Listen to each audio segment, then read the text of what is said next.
Nenhum lhe disse: que perguntas? Ou por que falas com ela? Quanto à mulher, deixou o seu cântaro e foi à cidade e disse àqueles homens: vinde comigo e vede um homem que me tem dito tudo quanto tenho feito. Será este, porventura, o Messias? Saíram, pois, da cidade e vieram ter com ele.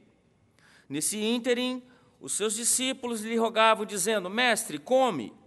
Mas ele lhes disse: uma comida tenho para comer, que vós não conheceis. Diziam então os discípulos uns aos outros: ter-lhe-ia porventura alguém trazido de comer? Disse-lhe Jesus: a minha comida consiste em fazer a vontade daquele que me enviou e realizar a sua obra. Não dizeis vós que ainda há 4 meses até a ceifa? Eu, porém, vos digo: erguei os vossos olhos e vede os campos, pois já branquejam para a ceifa. O ceifeiro recebe desde já a recompensa e entesoura o seu fruto para a vida eterna. E dessarte se alegram tanto o semeador quanto o ceifeiro, pois no caso é o verdadeiro ditado: um é o semeador e outro é o ceifeiro. Eu vos enviei para ceifar o que não semeastes. Outros trabalharam e vós entrastes no seu trabalho. Podeis assentar.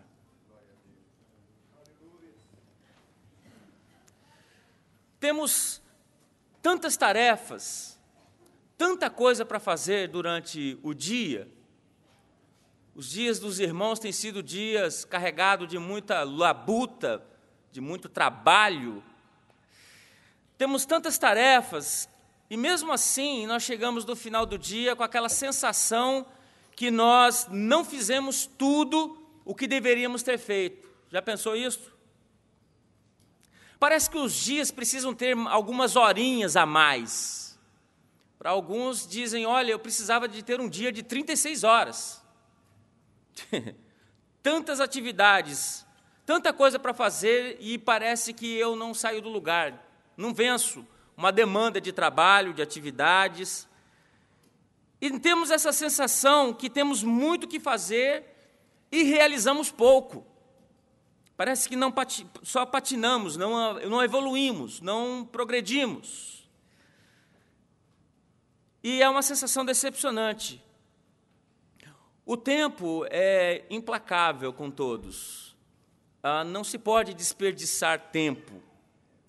E nós perguntamos, então, quando nós temos essa sensação de que nós não chegamos no final do dia e concluímos tudo o que precisamos, ou tudo o que deveríamos fazer, nós perguntamos, então, o que deu errado? Ou então, o que eu preciso fazer para que as coisas encaixem dentro do tempo que eu tenho? Abri um parêntese aqui. Se nós trabalharmos, se o dia nosso tivesse 36 horas, você já imaginou o desequilíbrio que ia existir no nosso dia a dia? A começar pelo seu próprio organismo. Já imaginou? Imaginou se você trabalhasse tanto e sem folgas? Deus faz as coisas já numa programação correta.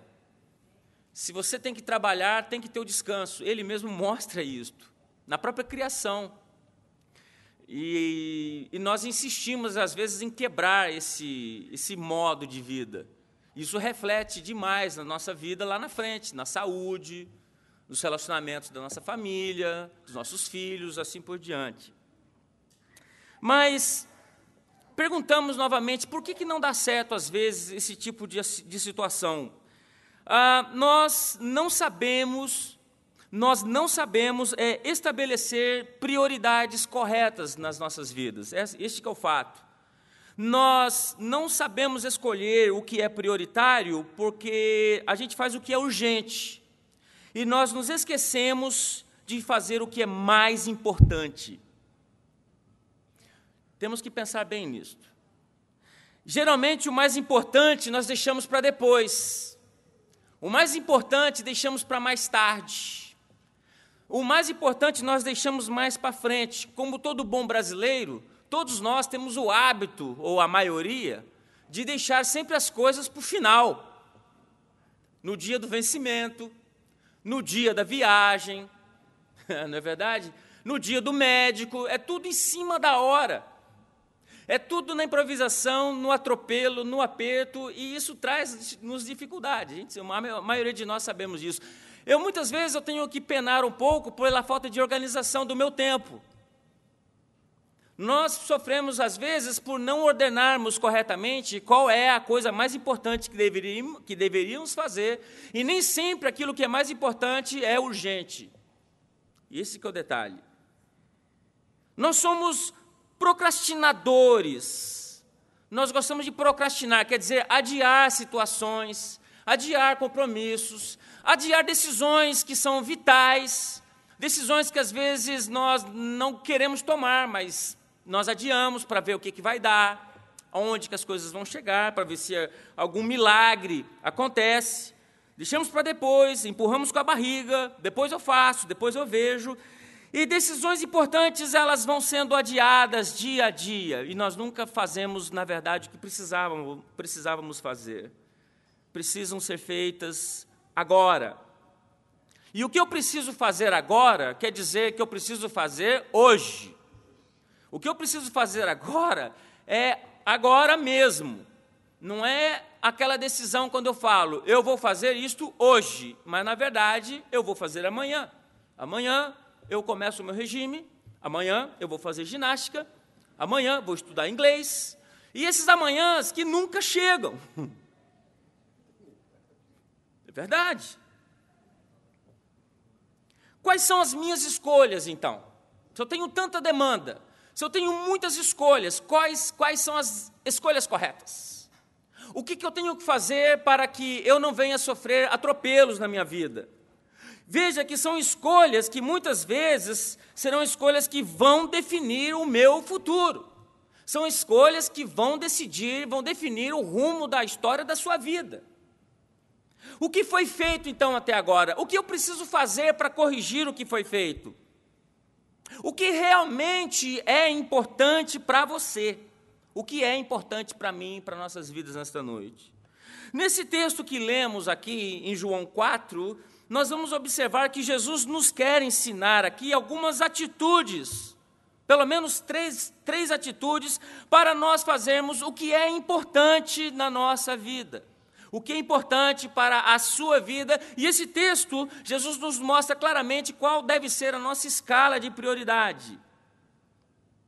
A primeira delas, o que é importante que eu tenho que fazer agora? Primeiro, eu tenho que ser um verdadeiro adorador. Versículo 21 ao versículo 23.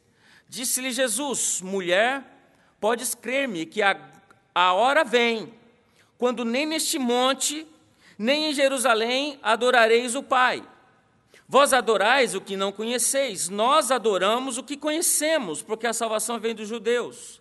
Mas vem a hora, e já chegou, essa hora já chegou, quando os verdadeiros adoradores adorarão o Pai em espírito e em verdade, porque são estes que o Pai procura para seus adoradores.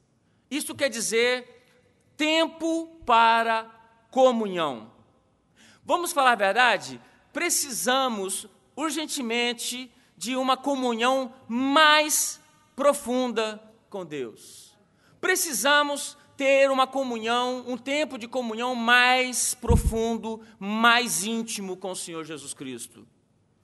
Muitas vezes nós já temos aquela cultura de domingo à noite, aquela cultura evangélica de estar reunidos na igreja, e nós pensamos que aquele momento ali se resume o nosso tempo de adoração, de intimidade. É igual um casamento quando ele está esfriando muitas vezes. Quem está aqui querendo casar deve pensar bem na escolha que está fazendo. Mas quando nós estamos amando muito, queremos estar perto. Quando nós estamos amando, queremos ouvir a pessoa toda hora. Queremos estar grudado, queremos perguntar o que está acontecendo, geramos interesse, geramos cuidado. Mas parece que com o passar do tempo, o relacionamento vai caindo numa rotina, numa mesmice, e isso vai se tornando algo corriqueiro, já mecânico. Você ama, mas já não tem mais aquele fogo, aquele calor. E acontece conosco a mesma coisa na nossa vida pessoal, de intimidade com o Senhor Jesus Cristo. Nós amamos o Senhor Jesus Cristo, nós estamos na igreja, cantamos, oramos, pregamos, ensinamos, e isso e aquilo, mas parece que o nosso amor por Jesus é um amor mais mecânico. E isto, quando acontece, é um sinal de alerta que nós temos que tomar cuidado, que o nosso relacionamento está perdendo o vigor, está perdendo o calor, está perdendo o fôlego. Intimidade com Deus, tempo com o Senhor Jesus Cristo. E um detalhe para o verdadeiro adorador aqui, neste caso, é que ele adora em espírito e em verdade. O que é culto? O que nós fazemos do nosso culto, na verdade, nós pensamos que isto aqui apenas é o culto. Na verdade, o nosso culto, ele é toda hora, todo dia, em todo lugar, em toda parte, em toda casa, em todo trabalho, em todo lugar onde... A nossa vida é um culto, irmão. Em outras palavras, aqui nós conseguimos manter uma boa aparência, mas, na verdade, as coisas são diferentes no mundo dos homens. Essa que é a verdade. Alguém vai dizer, olha, mas ele parece o Senhor perfeição. Eu não sou. O Senhor Jesus Cristo, uma vez ele disse em João 14:30, ele falou assim, olha, o príncipe desse mundo ele está se aproximando, mas ele nada tem em mim.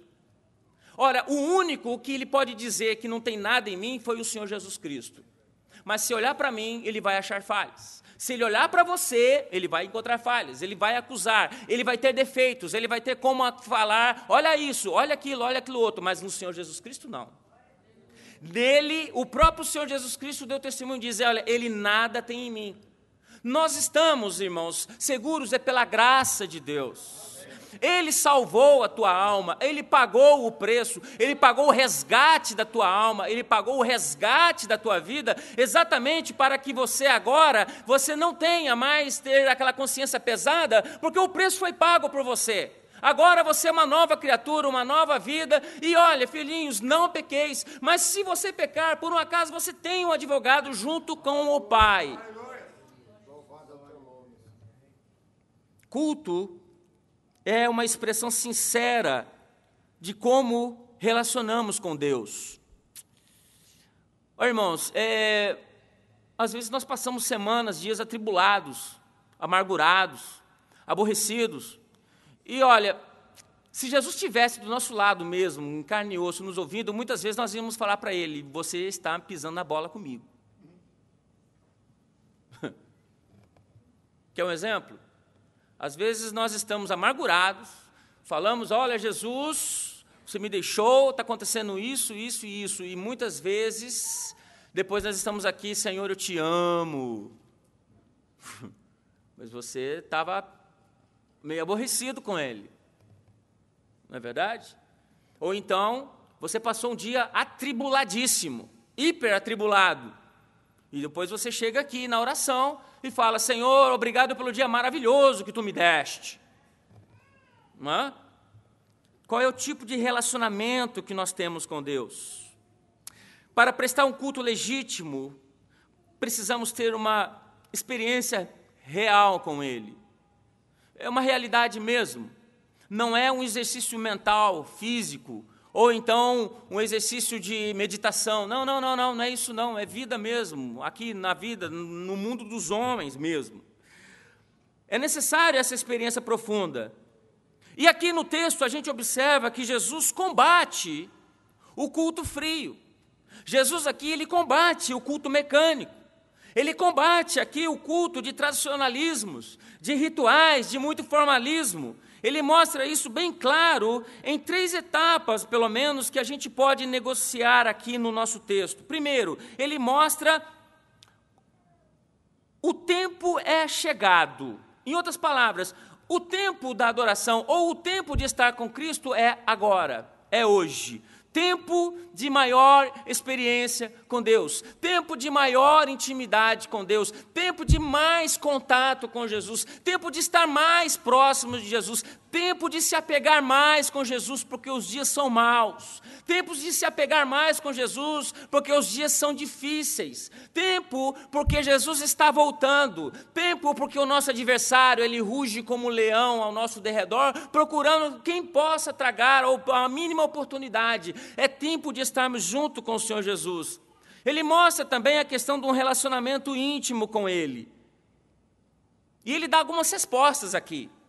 E eu vou comentar rapidamente algumas delas. Primeira resposta, no versículo 21, Ele dá uma resposta ao formalismo, ao mecanicismo. Isso é verdade.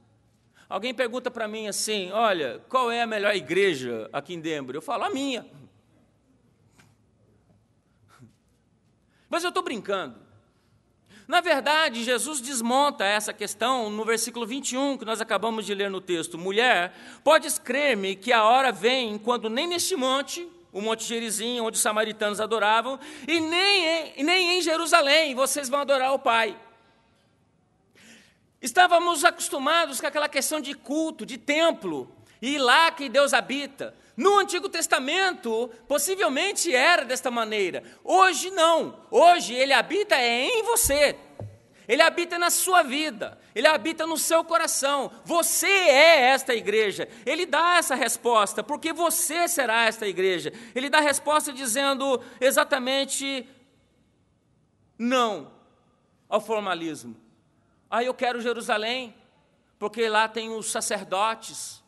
Eu quero adoração em Jerusalém porque tem o sacrifício, tem o templo, tem isso, tem aquilo. O samaritano prefere aquele outro monte onde ele estava, porque ali o ritual era diferente, porque o cerimonial era diferente, porque tudo ali era diferente. Quem sabe as músicas, o louvor, não. E Jesus abre o verbo, rasga e mostra para ela, olha, na verdade, filha, nem em Jerusalém e nem aqui que você vai adorar o Pai.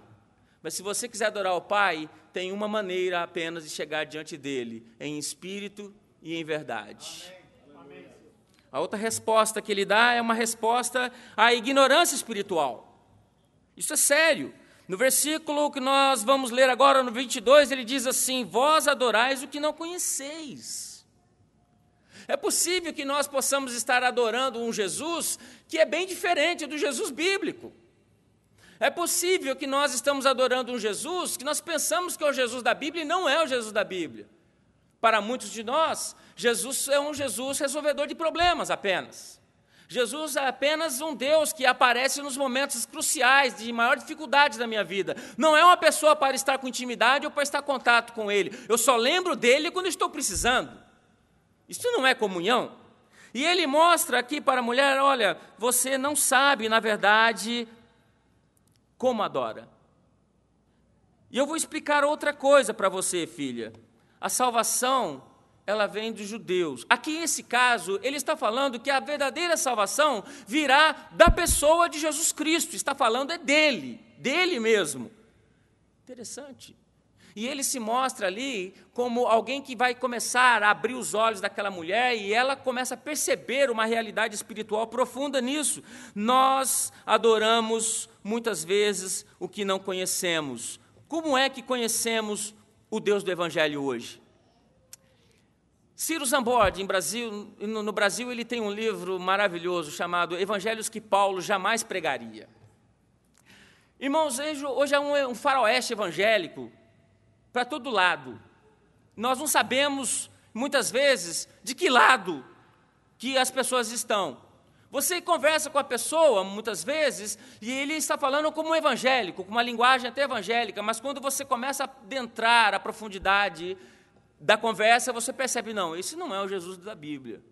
Esse não é o Jesus que a gente conhece. E muitas vezes incorre nesse erro, nós não sabemos quem nós não conhecemos quem nós adoramos.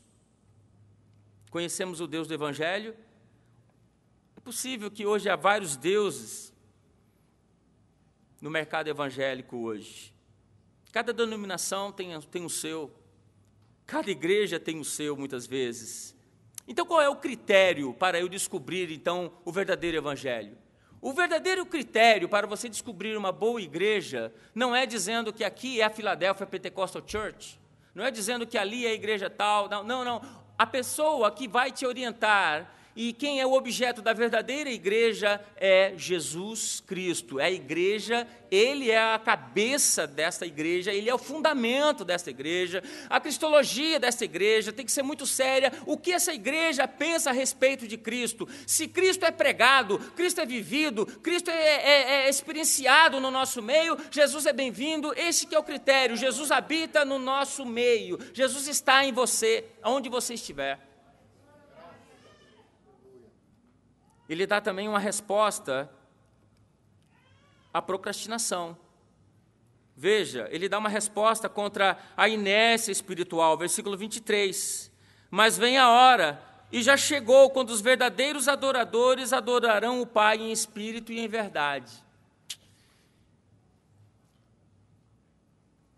Porque são estes que o Pai procura para seus adoradores. Irmão, eu não posso ficar aqui do púlpito olhando aqui dizendo, não, aquele está adorando, aquele não. Aquele está adorando, aquele não. Isto é o Pai é que sabe, e Ele é que sonda quem é o verdadeiro adorador ou não. Eu não sou o Pai.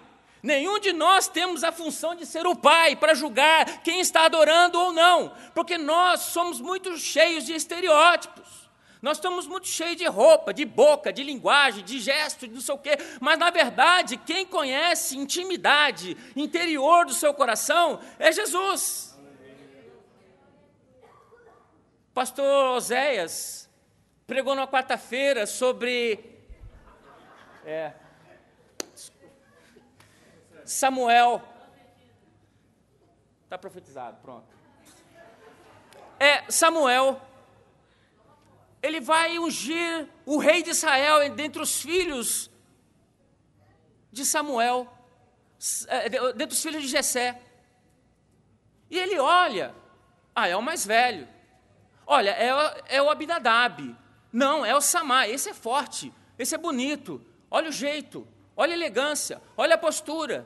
E a coisa vai indo, de forma que Deus fala para Samuel, Samuel, você olha como os humanos olham. Você está olhando o que tem por fora, você olha pelo externo, você olha a casca, você olha o invólucro. Eu olho para o que tem dentro. O meu critério é diferente. Até que uma hora, tem mais algum filho, Jessé? Não é possível que eu esteja enganado. Tem sim.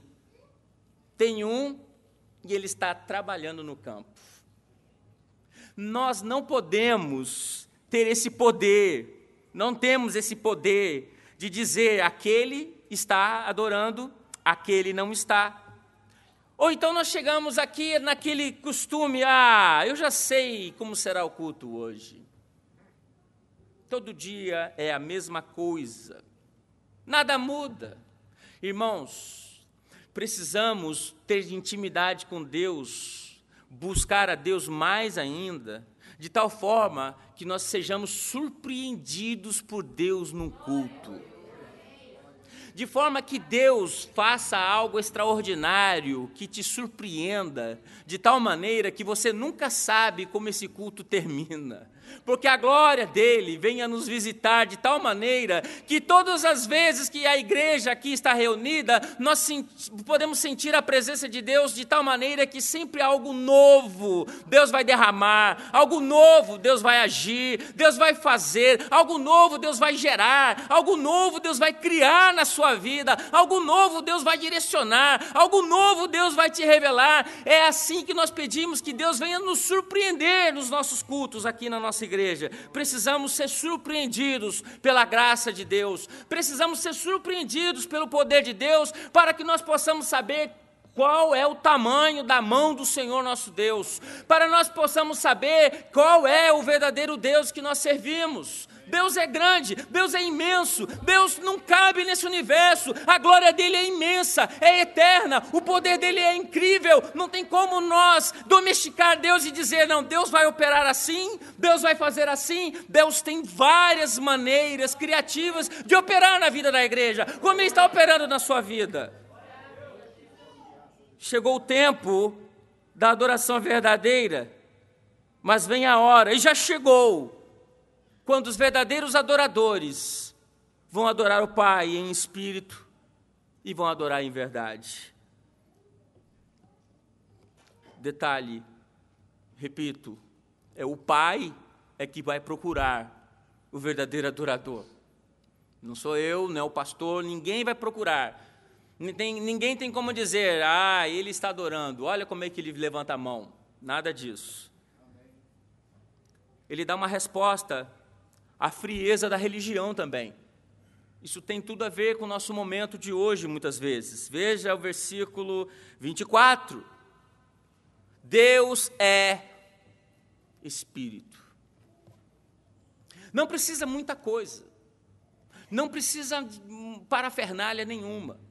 Não precisa de um bom português, muitas vezes. Não precisa, muitas vezes, de ter uma boa Bíblia. Não, ele procura sinceridade. E Deus, sabe por quê? É porque Deus é.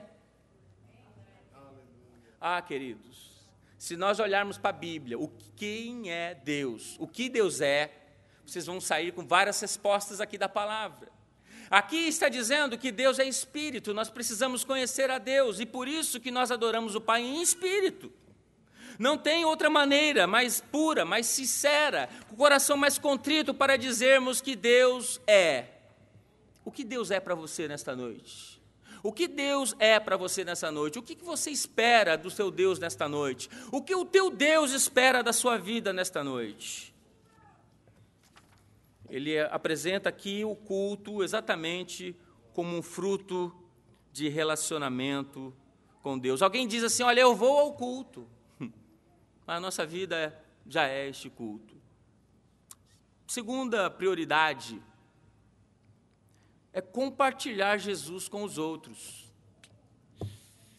Eu tenho falado muito isso algumas vezes, eu tinha uma vizinha ali que eu não falava, acho que eu nunca falei oi para aquela vizinha. Esses dias eu tive que falar com ela. Você quer ser sincero? Eu não sei nem o nome dela. Às vezes nós falamos, Senhor, me manda para a Índia, Jesus. Tem um indiano do seu lado. Já é um teste. Você viaja daqui para o Brasil, 10 horas sentado num voo dentro do avião, você não fala só aquelas palavras monossílabas. Oi, tudo bem? Boa viagem. Dorme a viagem inteira. Nós não falamos nada, não compartilhamos nada, não mostramos nada. Nós queremos ter aquele vigor missionário, queremos ter aquele vigor de evangelização, mas muitas vezes nós, pela nossa timidez, ou pelo nosso senso de fraqueza, nós ficamos calados. Não pode ser assim. Veja que a mulher, no versículo 28, quanto a mulher deixou o cântaro, e voltou à cidade, e disse àqueles homens, queridos, ela foi buscar água, ela nem trouxe o cântaro de volta, ela deixou o cântaro e voltou, porque a prioridade da vida dela mudou. Nós pensamos desta maneira, muitas vezes, qual é a nossa prioridade na nossa vida, porque quando nós temos essa prioridade na nossa vida, tudo o mais vira secundário. A mulher samaritana, ela passa a ser transformada. Querido, nós olhamos as pessoas, hoje, nós temos um modo de observar as pessoas muito errado. As pessoas muitas vezes estão bem vestidas, têm tecnologia, têm bom carro, têm bom emprego, mas as pessoas têm um vazio de alma. As pessoas têm um vazio de coração. Elas muitas vezes falam com a gente, elas dão risada, elas contam histórias, mas quando você começa a conversar e a apertar a realidade, é vazio, é choro, é tristeza, é solidão, é remorso, é culpa. E nós temos a verdadeira mensagem que vai remir a pessoa dessa culpa. Você tem a Cristo, você tem Jesus para falar para esse americano que você conhece, você tem esse Jesus. Às vezes a gente é até debochado muitas vezes, será debochado muitas vezes, mas quem tem a verdadeira mensagem, quem foi transformado por Jesus, ele não consegue ficar com a boca fechada. Não tem como, se você foi livre do inferno, você foi livre da destruição eterna, e você ficar como se nada tivesse acontecendo com as pessoas. Você olha as notícias nos jornais e diz, olha, na China houve um terremoto, morreram várias pessoas. Você olha nos países da América do Sul, chacinas para todo lado, e muitos crentes ainda dão glória a Deus, isso mesmo, aleluia, Jesus está vindo. Não pode ser desse jeito. Não é isso que Jesus olha para nós, porque nós também éramos perdidos, éramos caídos, e alguém um dia falou para você que tinha um Deus que te libertava, que existia um Senhor que libertava você do pecado, do mal, do perigo, e que Ele tinha um céu eterno para você. Ele toca no coração dessa mulher e a situação muda por completo. A prioridade dela muda, já não é mais tirar água. A prioridade dela agora é outra, ela quer conversar, ela quer contar, e volta para a cidade e conta e fala para os homens, olha, alguém falou algo para mim de tudo que eu tenho feito, será ele realmente o Cristo? E eles vão lá ver o que está acontecendo. Examine suas prioridades. Às vezes nós não estamos fazendo o mais importante. Então eu não vou trabalhar mais? Não, trabalhe. Eu vou pregar o evangelho agora, então não vou limpar mais casa. Não, limpe casa, faça o seu vacuum, mas vai falando. Então não vou mais fazer carpintaria, vou pregar, vou abrir a Bíblia lá. Não é assim também. Mas quem é transformado, quem conheceu Jesus e tem aquela culpa removida dele, ele não pode ficar quieto, vendo uma situação, o seu amigo indo para o inferno, a passos largos, ele fica calado. Ele fala, ele diz, olha, porventura não é o Cristo, ele falou, ele modificou a minha vida, hoje é tudo diferente. Aleluia. Terceiro e última prioridade que nós temos que fazer é aproveitar cada oportunidade. O tempo passa rápido. O salmista nos diz que o tempo passa tão depressa que nós voamos. Quando eu me dei conta, eu já tenho 40, vamos parar por aqui. A gente vai observar isso. O tempo está passando rápido, o mundo está mudando rapidamente, o mundo está numa velocidade, as coisas que é tudo veloz, é tudo para ontem. O que é o presente? Você vê o tempo bem fracionado hoje nas máquinas, nos computadores, é tudo fracionado, milésimos de segundo. Vamos dizer que esses milésimos de segundo, essa fração de segundo vai se aproximando do zero. Quer dizer que o presente já é passado, de tão rápido que as coisas estão indo. O culto nosso, o nosso louvor hoje já é passado. Tudo passa rápido, querido, tudo vai voando. Em outras palavras, o que é o presente? É a própria realização do futuro. Cada segundo que passa já vai se tornando passado. E Jesus fala aqui para eles exatamente isso. Olha, se vocês atrasarem a colheita, vocês vão perder os frutos. Veja o versículo 35. Eles estavam confortáveis quanto ao tempo. Não dizeis vós que ainda há 4 meses até a ceifa? Quantos de nós estamos imaginando assim, ainda há 4 meses para o Natal? Há 4 meses para essa decisão, há 4 meses para a colheita, há 4 meses para a ceifa. Jesus, ele quer tirar de nós esse comodismo do tempo e mostrar que há uma urgência das coisas. Mostrar que, olha, ele está chegando, ele está vindo, as coisas estão tomando um rumo cada vez mais difícil, cada vez mais apertado. Aproveite, então, o tempo, aproveite o seu momento, não viva de forma ociosa, venha remir o tempo que você tem. Tempo custa caro, o tempo passa e você nunca mais vai trazê-lo de volta. Aproveite o tempo. Diz um poeta, diz que nós só damos corda no relógio da vida uma única vez. E quando nós olhamos, o tempo passou. Seu filho, você que saiu do hospital de Danbury, já está na escola. Sua filha, que era a princesinha do papai, já está dizendo que achou o amor da vida dela. Aquele garoto que você achava, não, ele vai ser o grande homem assim, tá, o meu little boy, ele já está pensando em ir para o Army, e aí vai. Quando você olhar para o espelho, você já vai observar que aquelas decisões que você tinha que ter tomado, você não tomou, você deixou, quando eu fizer tal tempo, em tal momento eu vou fazer, em tal momento eu vou chegar lá, e quando você dá conta, você não tomou a decisão. O tempo passou. Nós olhamos o texto, Jesus dizendo aqui para eles, olha, vocês não dizem que ainda há 4 meses para a ceifa? Aproveite o tempo. Os discípulos se sentiam confortáveis com o tempo. Há 4 meses ainda para a ceifa, há 4 meses ainda para essas decisões, há 4 meses para eu chegar lá ainda. A lógica de Jesus era completamente diferente. Agora que é o momento, é hoje.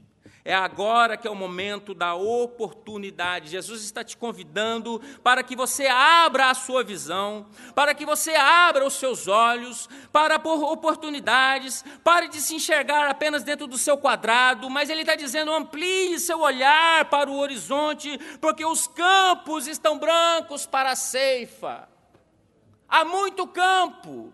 Há muito trabalho para ser feito, e nós muitas vezes não olhamos esses campos brancos de oportunidades, campos brancos de almas, campos brancos de vida que estão aguardando braços para trabalhar, braços que vão cegar, apenas que você fale, apenas que você entregue um folheto, apenas que você mande um bom e-mail dizendo, olha, Jesus está vindo e Ele te ama.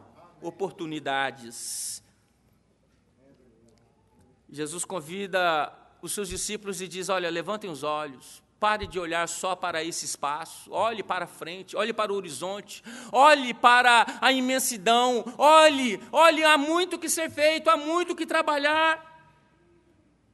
Eu gosto do hino 224, porque todos os cultos de jovens da Assembleia de Deus eram cantados. É o tempo de cegar e tu sem vacilar. Vem e vê, os campos brancos já estão aguardando os braços que o cegarão. Jovem, não desperdice nenhum segundo da sua vida. Não desperdice nenhum momento da sua vida. Irmãos, igreja amada do Senhor Jesus, não desperdice tempo mais. Nós não podemos desperdiçar tempo com bobagens, com picuinhas, tempo com questiúncula, com coisa que não vai resolver nada, não vai levar a lugar nenhum, porque nós temos que ordenar a verdadeira prioridade naquilo que é realmente importante para a sua vida, importante na vida da igreja.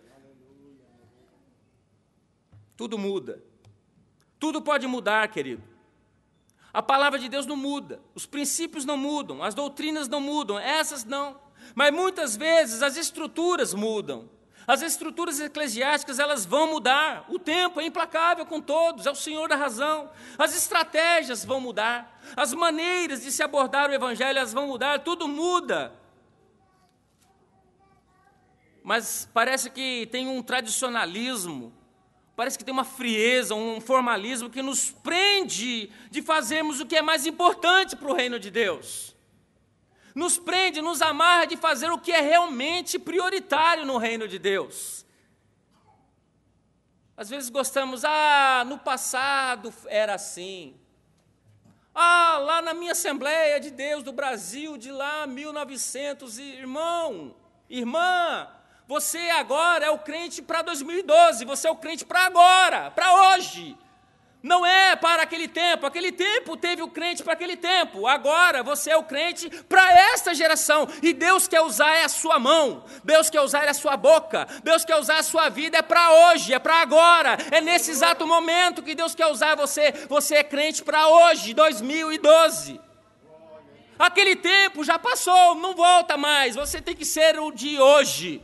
Agora, os campos estão brancos para a ceifa. Não fique pensando, 4 meses ainda. Não, é agora que é o momento. No passado foi assim, você é o trabalhador para hoje. Saiba ainda mais um detalhe. O que é importante no reino de Deus não são as estruturas. O que é importante no reino são as pessoas. Às vezes nós ouvimos alguns irmãos mais afobados, olha, nós vamos implantar o reino, custe o que custar. Calma, irmão, calma, o reino são as pessoas, calma. O reino são as pessoas. O que é importante no reino, o que são importantes no reino são as pessoas. O reino de Deus é composto por pessoas, por gente, e não por estruturas. Termino agora com algumas perguntas para alguma reflexão nesta noite. Você sabe que você tem que adorar, você sabe o que tem que ser feito com o tempo, você sabe que você tem que compartilhar Jesus com as pessoas. Quanto vale uma alma para você? Quanto vale uma vida para você? Hoje o mundo despeja bombas e armas de fogo em cima das pessoas, e as pessoas são apenas números e estatísticas. E nós olhamos aquilo com a maior frieza do mundo. 10 que morreram, 50 que morreram, 100 que morreram, 1000 que morreram, e nós parece que nós vamos ficando anestesiados, conformados com essa situação, e não pode ser assim. Quanto vale o seu filho? Quanto vale a alma da sua filha? Quanto vale a alma da sua esposa? Quanto vale a alma do seu marido? Quanto vale a alma do seu vizinho? Quanto? Para Jesus, querido, vale muito. Vale muito. O que você valoriza hoje?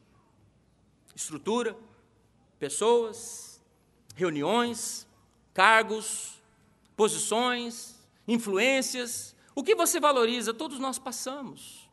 Nós temos que trabalhar.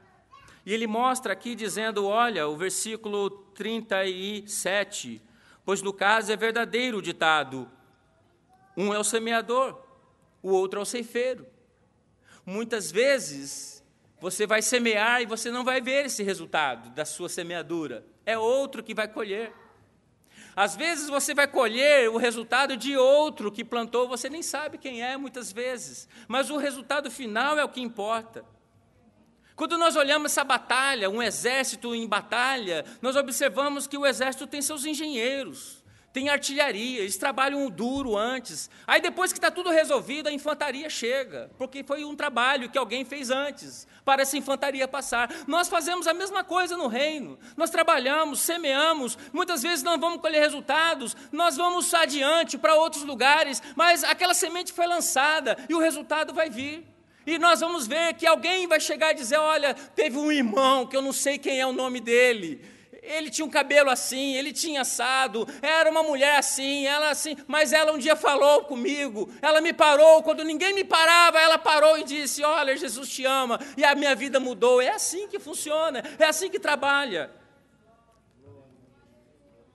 As pessoas estão em trevas.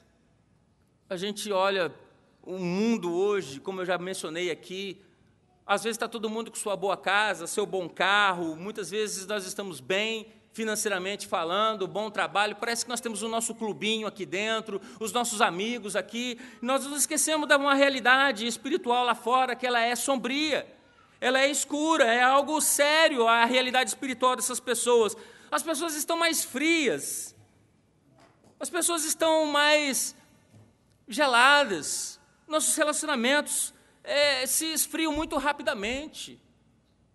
Mas olha, não se impressione, pregue o Evangelho. O Evangelho é para todo o homem, o Evangelho é para todas as pessoas, o Evangelho é para o executivo lá de Manhattan, o Evangelho também é para o indivíduo que mora aqui no shelter, aqui também. O Evangelho é para todos os homens, todos pecaram, todos precisam, todos carecem da glória de Deus. Às vezes nós não queremos nos misturar com essas pessoas, porque nós só queremos pessoas boazinhas. Nós não queremos mexer com essa gente, porque a gente é complicada. Essa não é a minha prioridade. Deve ser a nossa prioridade, porque era a prioridade de Jesus. Levantai os olhos e vede os campos que estão brancos para a ceifa. Eu prego um dia, alguém vai colher, mas no final do resultado é que o Senhor da Seara vai ficar feliz. Davi, pode vir com o seu grupo, Davi. Perdemos tempo, grupo de louvor, perdemos tempo muitas vezes com picuinhas, nos tornamos especialistas em questiúnculas, especialista em algo irrelevante, que não vai discutir nada. O Fabrício pregou quarta-feira aqui, às vezes é verdade, discutimos horas, assuntos que não vai trazer nenhuma relevância para salvar uma alma. Jesus mostra, olha, a visão é outra. mude a visão, mude o foco, mude a maneira de pensar. É uma maneira para nós nos despertarmos nos dias de hoje. Às vezes, você pode pensar que por que está acontecendo uma crise econômica? Por que estou passando por determinadas dificuldades? Quem sabe essa crise é Deus usando uma maneira para nos trazer mais perto dEle. É Deus tentando nos alertar para vir mais perto dEle, que muitas vezes, se tivéssemos numa vida um pouco melhor, nós não daríamos atenção devida. Pegamos, às vezes, o pregador, o único ponto da pregação, muitas vezes, queremos fazer um cavalo de batalha em cima de um ponto da pregação. E os 99% da pregação que foi bom, a gente nem lembra mais. Vamos mudar o foco. Vamos mudar a visão. Olha, levantai os olhos. Olha lá, contemple os campos brancos. Há muito que ser feito. Há muito que ser trabalhado. Pense nesta noite. Pense nisso. Vamos ficar de pé.